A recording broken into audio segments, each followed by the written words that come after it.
When we're thinking about a design and when we're thinking about putting a home together, I mean, ultimately the brief that the clients give us is obviously a huge part of it, but then also just rationally thinking through the pragmatics of the house, how it's going to work, the flow of people within the space, how kids are going to evolve and grow within the space, and then how there's also an opportunity for the house to be used in a number of ways. Hi, I'm Shaun Lockyer of Shaun Lockyer Architects. I'm sitting at Royston, which is a house in Brookfield that we built on an acreage block. Tim Black was the builder, and it's really a wonderful example of a renovation, alteration of a beautiful home with a lot of character that we've put a contemporary spin on to really celebrate the best of living in Brookfield. Brookfield is a really special suburb in Brisbane. It's one of those amazing suburbs that combines, relative ease to get into the city, but also this amazing acreage lifestyle where you drive past horse paddocks and wildlife and bush and landscape to get to these houses on these overwhelmingly large and very green blocks of land. A lot of what we did here was about sort of recalibrating the existing house, adding some new elements, particularly out the back towards the pool and the southern garden. And then really choosing a range of finishes that reflect this lovely warmth and sort of understated elegance to the whole house, which we think has come up in a really special way.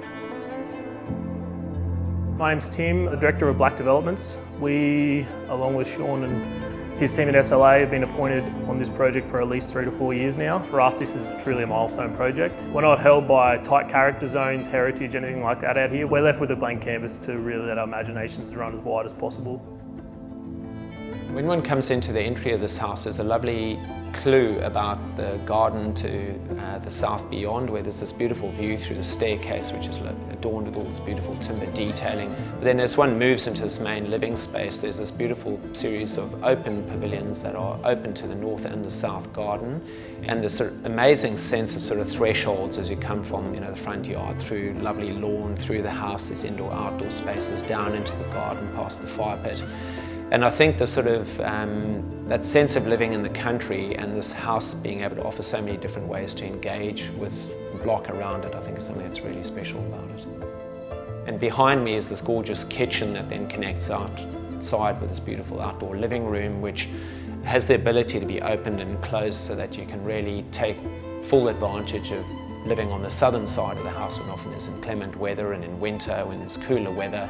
And then internally there's this beautiful oak which has been laid in a chevron pattern, which has kind of a mixture of really contemporary but also slightly more traditional classical spin.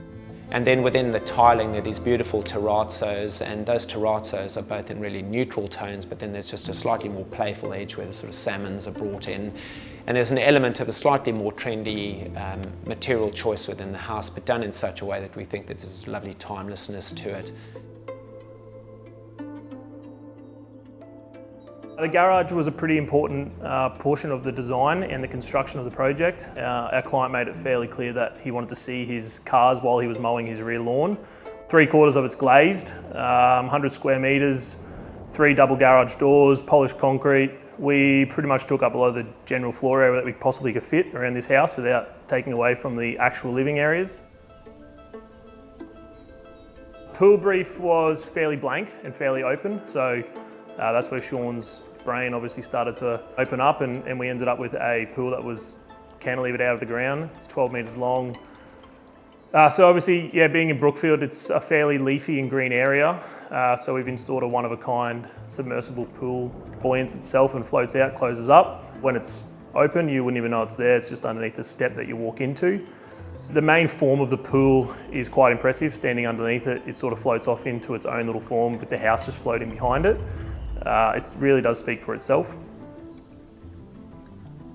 One of the sort of more surprising things about this house is because it is a renovation and alteration, there are both these opportunities but also challenges. And one of the really lovely things that's come out of that is this beautiful bridge that transitions from the kids' living wing on the one side of the house through to the main bedroom in the area above me, where there's this lovely sense of sort of moving through an attic space.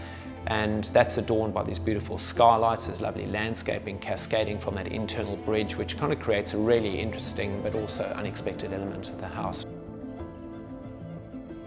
From there, one sort of dissipates into elements of the existing house, down into the undercroft space, which has been expanded to incorporate an amazing games area and entertainment hub, as well as a beautiful family room that sort of brings you out into the land in different places. So it's a little bit kind of playful, but also it's a big part of the functionality of this house, that you can connect all these spaces in a way that just works with the family.